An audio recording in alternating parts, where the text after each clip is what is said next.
Hello friends, welcome to my channel vital ETC. Friends, आज का अपना टॉपिक है उत्सर्जन तंत्र में प्रयुक्त अन्य तंत्र।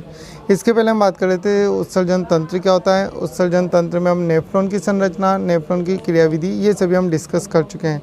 यदि इसके पहले वाली वीडियो आपने नहीं देखी हो तो उसकी लिंक मैंने डिस्क्रिप्शन में दे दी है, तो आप इसके पहले वाली लिंक भी देख सकते हो और साथ में नोट्स भी लिख सकते हो।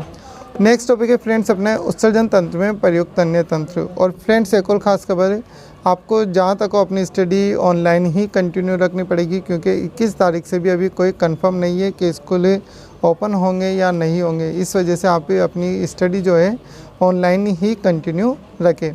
तो उत्सर्जन तंत्र में प्रयुक्त अन्य तंत्र कौन कौन से हैं, तो इसमें सबसे पहले हम बात करते हैं जैसे वृक्क के अलावा हमारे शरीर में फेफड़े, त्वचा, वृक्क आदि गैस नाइट्रोजनी उत्सर्जित पदार्थों के उत्सर्जन में सहायक होते हैं।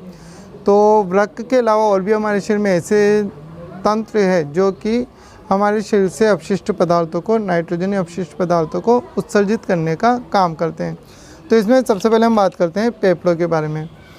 फेफड़े क्या होते हैं? ये हमारी श्वसन क्रिया के दौरान बनने वाली CO2 गैस को उत्सर्जन में सहायक होते हैं।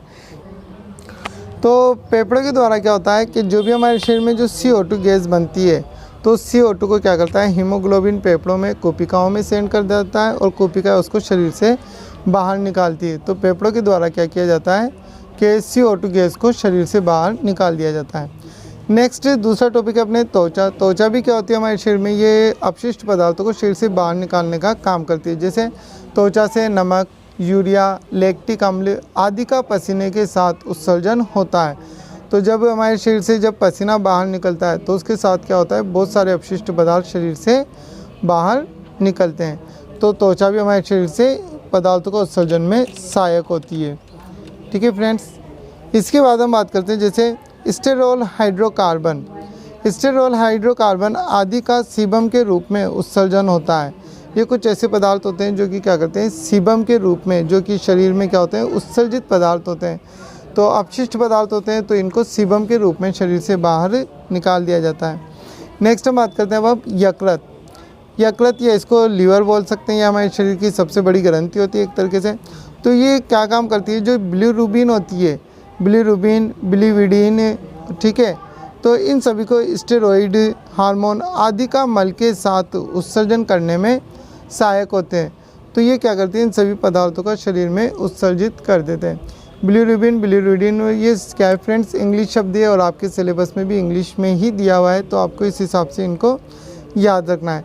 तो इनको उत्सर्जन का काम किया जाता है। तो यकृत के द्वारा पूछ भी लिया जाता है कि उत्सर्जन तंत्र के अलावा प्रयुक्त अन्य तंत्र कौन कौन से, और वो कौन कौन से पदार्थ का सीक्रेशन करते हैं, उत्सर्जन करते हैं। तो आपको ये याद रखना है। इसके बाद है कि एक स्वस्थ मनुष्य एक दिन में लगभग, मतलब ये कुछ उत्सर्जन तंत्र के कुछ और भी पॉइंट है जो आपको याद रखना है फ्रेंड, कि एक स्वस्थ मनुष्य क्या होता है, एक दिन में लगभग 1 से 1.5 लीटर मूत्र का उत्सर्जन करता है, और इसकी मात्रा चाय, कॉफ़ी, अल्कोहल आदि से बढ़ती है। फ्रेंड्स, नोट्स में बहुत सारी जगह आपको गलती मिल सकती है, तो आप इनको अपने स्तर पे सही कर ले, क्योंकि ये स्टूडेंट के लिखे हुए नोट्स है, तो बहुत सारी जगह गलतियाँ हो सकती है। तो अल्कोहल आदि से इसकी मात्रा क्या होती है, बढ़ती है।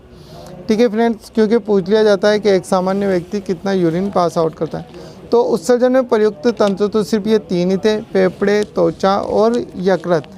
नेक्स्ट अब हम बात करते हैं जैसे कुछ और भी टॉपिक इससे रिलेटेड, कि मूत्र का पीला रंग जो होता है वो किसके कारण होता है, यूरोक्रोम वर्णक के कारण। आपको ये याद होना चाहिए कि मूत्र का जो पीला रंग होता है वो किसके कारण होता है, यूरोक्रोम वर्णक के कारण होता है।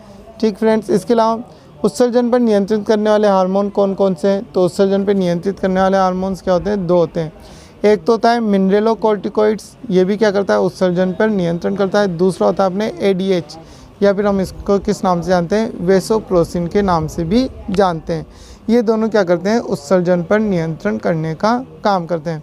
तो फ्रेंड्स, यहाँ अपना ये उत्सर्जन वाला जो टॉपिक है ये कंप्लीट हो गया है। इसके बाद नेक्स्ट हम बात करेंगे जनन तंत्र के बारे में। तो जनन तंत्र के बारे में जो भी टॉपिक आपको पढ़ाया जाएगा फ्रेंड्स, उसकी वीडियो मेरे द्वारा अपलोड कर दी जाएगी, और आप साथ में बने रहें। वीडियो को ज़्यादा से ज़्यादा शेयर करें, और चैनल को अभी सब्सक्राइब नहीं किया हो तो सब्सक्राइब कर ले। Thank you for watching.